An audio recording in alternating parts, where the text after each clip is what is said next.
আওয়ামী লীগকে নিষিদ্ধ বিচারের দাবিতে ঢাকায় যেই রকম বিক্ষোভ মিছিল হচ্ছে, সিলেট সহ চট্টগ্রাম নানা স্থানেই আসলে হচ্ছে, আমরা যেটি জানাচ্ছিলাম। সিলেট থেকে সহকর্মী নয়ন সরকার আমাদের সাথে যুক্ত হচ্ছেন। নয়ন, সেখানে কারা বিক্ষোভ করছে, কি বলছেন তারা, কি পরিস্থিতি, মিছিল কি শুরু হয়েছে কিনা, সব মিলিয়ে জানান।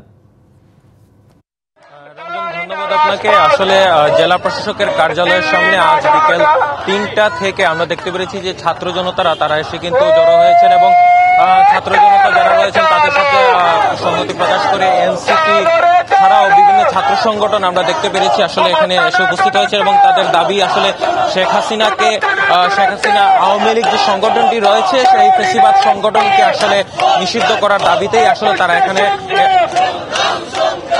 তারা এখানে নিষিদ্ধের দাবিতে এসেছেন এবং আওয়ামী লীগকে নিষিদ্ধ করার জন্যই তারা এখানে অবস্থান কর্মসূচি করছেন এবং তারা জানাচ্ছেন যে যতক্ষণ পর্যন্ত আওয়ামী লীগকে নিষিদ্ধ করা হবে না তারা এখানে আন্দোলন করে যাবেন। জেলা প্রশাসকের কার্যালয়ের সামনে গতকাল রাতেও আমরা জানতে পেরেছিলাম যে তারা এখানে এসেছিলেন এবং এখানে এসে তারা কিন্তু আওয়ামী লীগকে নিষিদ্ধ করার দাবিতে আন্দোলন করেছিলেন এবং তারই পরিপ্রেক্ষিতে আজকেও কিন্তু তারা ৩টার দিকে জেলা প্রশাসকের কার্যালয়ের সামনে আসেন এবং এখানে তারা আন্দোলন করছেন।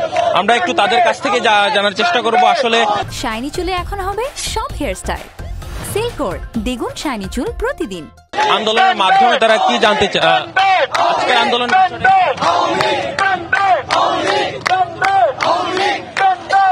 আপনারা জানেন যে ২৪-এর গণ অভ্যুত্থানে এই আওয়ামী লীগ নির্বিচারে এই বাংলাদেশের সাধারণ ছাত্র জনতার উপর গুলি চালিয়েছে।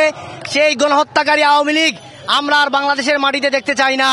আমরা অন্তর্বর্তীকালীন সরকারকে সুস্পষ্ট ভাষায় জানিয়ে দিতে চাই, এই গণহত্যাকারী আওয়ামী লীগকে আপনারা কখন আইনের আওতায় নিয়ে এসে আপনারা বিচারের ব্যবস্থা করবেন।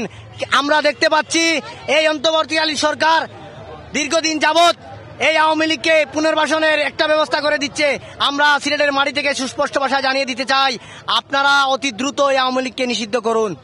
শুনছিলেন আসলে তারা আওয়ামী লীগকে নিষিদ্ধ করার দাবিতে তারা এখানে অবস্থান কর্মসূচি পালন করছেন এবং তারা বলছেন যে যত দ্রুত সম্ভব আওয়ামী লীগকে নিষিদ্ধ করার জন্য। রঞ্জন, এই ছিল সিলেট থেকে আমার কাছে সর্বশেষ। নয়ন, আপনাকে ধন্যবাদ।